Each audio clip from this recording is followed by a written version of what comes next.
Welcome to this week's edition of Trade the Trend, a weekly video discussing where the stock market is heading. This week's video is going to focus on the SP 500. I'm going to cover the ASX 200, copper, gold, and uranium in a separate video, and I'll leave a link for that in the description section below. I'm also going to discuss the possibility of a big market sell-off just getting underway, so make sure you stick around for that.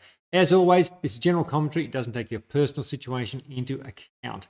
With all of that said, let's get into our first chart. So we've got the S&P 500 up on the screen, and it's really been a week of some pretty big developments. And I've spent a lot of time just going through this price action, going through all the markets, trying to put together a line of analysis that might be able to help you with structuring your own portfolio and helping giving you some idea of the possibilities and some understanding as to like what the price action could be trying to tell us. And it really is a difficult time. It's a hard time for, look, I'm having a hard time trying to piece all these things together because there's so many moving parts. So I'm sure you're finding it a difficult period as well. And off the bat, I'm not interested in buying this dip at the moment. I don't want to buy the dip, but equally, I'm not about to join the bearish extreme and say, look, got to be 100% cash. There's a big crash coming. We've got to get short the market and just brace for the worst. I'm somewhere in between. I'm going to go through that in this video. And so, look, let's start by addressing. First thing I want to do, I want to address this trend line, which has been a focus point for around a year now. I think with the market pulling back this far, I'm prepared to say, look, this is now a false break. We had a false break in January. The market ran for several weeks and then it's reversed back down. I don't think this trend line adds a lot of value now. So I'm gonna remove that from the chart going forward.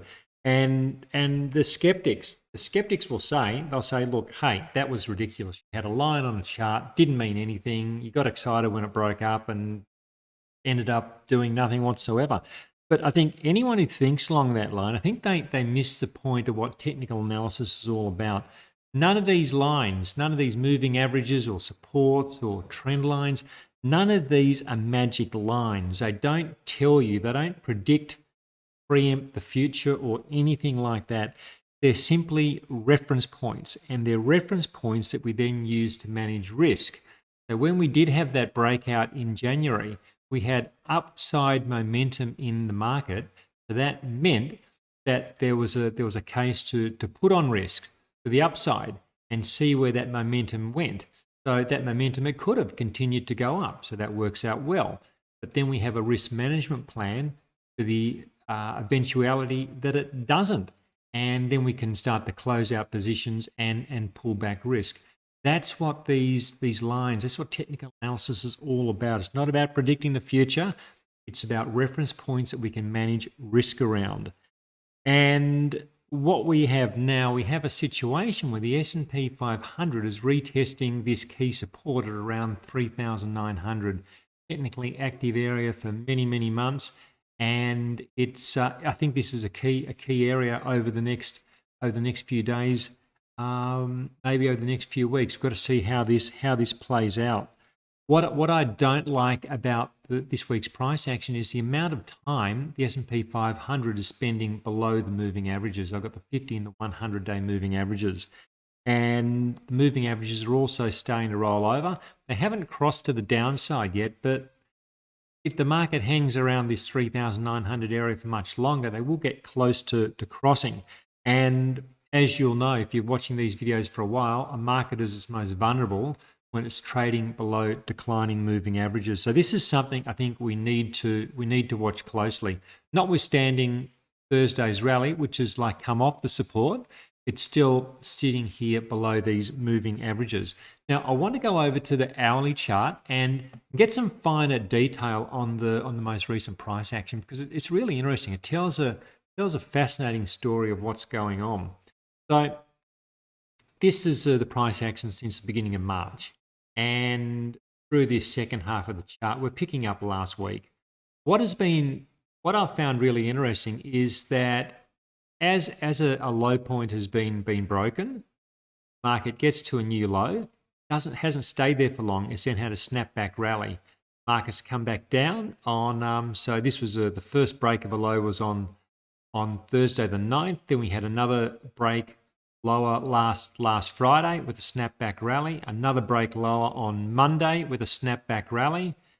Coming over here to Wednesday, again, a break below some of these low points from the previous week, snapback rally, and then that's continued over the Thursday session. So it's a situation where we've had successive attempts of causing a breakdown, triggering stop losses, and attracting follow-through selling, but each one has resulted in these snapback rallies. So it's like we've had these waves of bearishness, which have so far all been repelled, and we've had higher prices. So the question is this sort of price action we've been seeing setting up for a larger short covering rally, which sees the market rally into the new week and potentially beyond? Or are we going to get, are the bulls going to eventually get fatigued, and will the bears run over the top of them?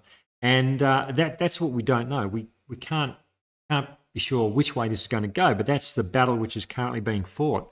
Now, I want to go back to the daily chart, having said that and gone through that sort of that price action. What I think is really important to watch this level here at around 3,800. It marks the low from the December low.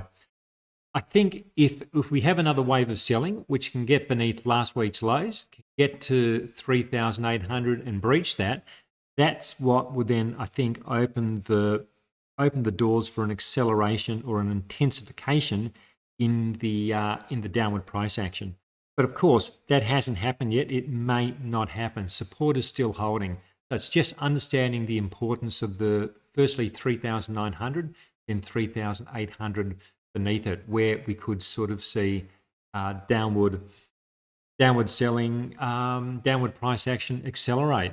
And now there's also a lot of concern. I'm seeing a lot of concern across the internet and across news feeds generally about the concern around these bank collapses as being a potential trigger for another GFC style event. And I want to go through some charts with you in a moment, and I'll just tell you what I think and what my take on the price action so far is. But first of all, if you're getting some value from this, please hit that like button. Please leave a short comment. Just, hey, thanks for the video. Tells YouTube you're watching, and YouTube will then show other people. And hit that subscribe button if you haven't already. And of course, visit me over at Motion Trader, especially if you're interested in ASX stocks. Now, let's move on to our first chart in this series I want to go through with you. This is a SP 500 equal weighted index. And this one here is a cause for some concern, I think, in that it's already broken below its December low point, and it's below these moving averages. It's fallen quite abruptly last week. It's big fall below the moving averages. Moving averages are rolling over. So at the very least, I'd say there's been quite a bit of technical damage done in the past week in the SP 500 equal weighted index, and I think at the least it's going to take time for a base to form, for it to stabilize before it could potentially start to round higher. And it is interesting in that the equal weighted index has really been over the past maybe few months, it's been positive in that it's been an indicator of broad-based strength within the S&P 500 generally, in that it's been an indicator that a broad base of those S&P 500 stocks have been rising. What it's telling us now, it's telling us the opposite, in that it's weaker than the S&P 500, which of course is market cap based.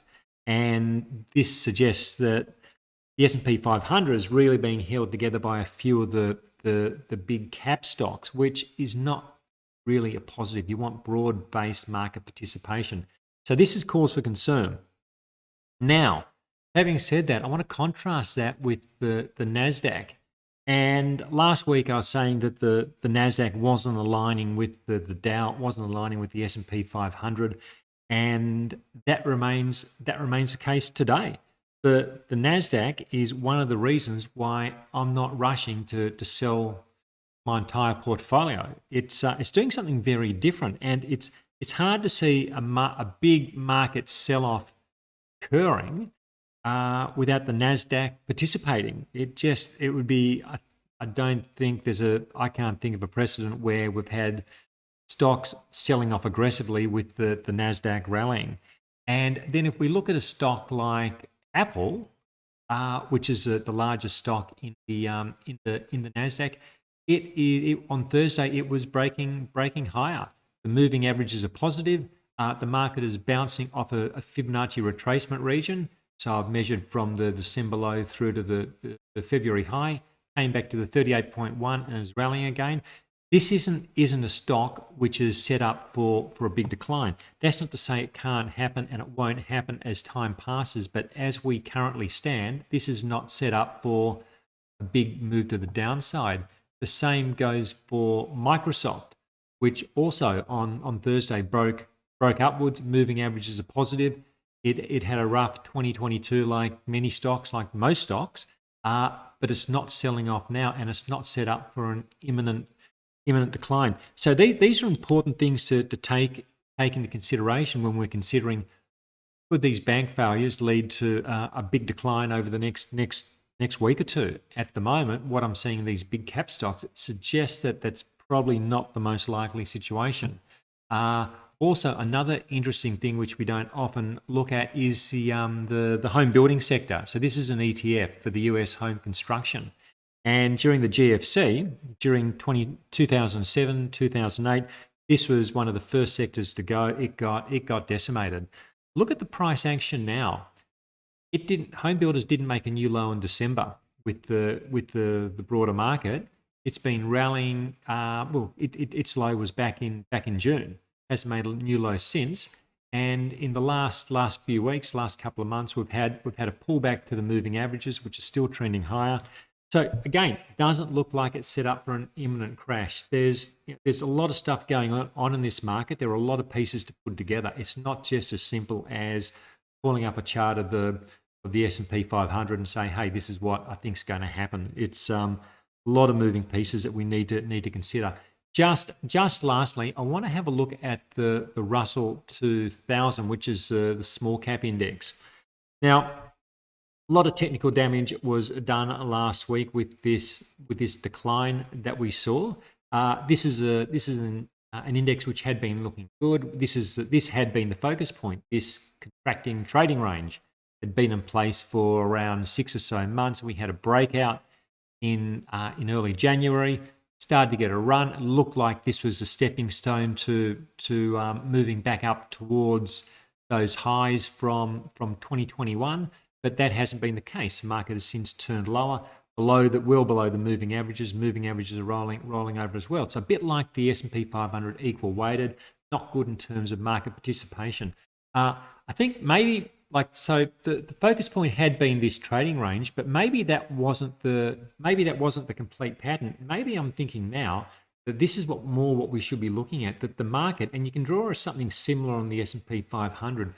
Maybe it's more of a case of we've got this big sideways trading range which is continuing to build out. So it may not be a case of will the market go up or will it go down? Maybe it's a case that we could get several more months of whipsawing price action within this broader range. So look, it's just the thing with these markets. They're not clear cut. There is certainly risk which needs to be managed at the moment, and I don't think now is the time for strong, high conviction opinions.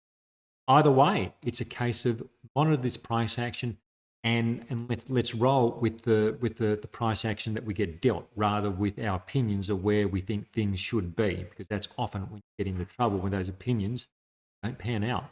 So thanks for joining in. Hopefully that was helpful. Hopefully give you some ideas, and look forward to joining you again next. Till then, bye for now.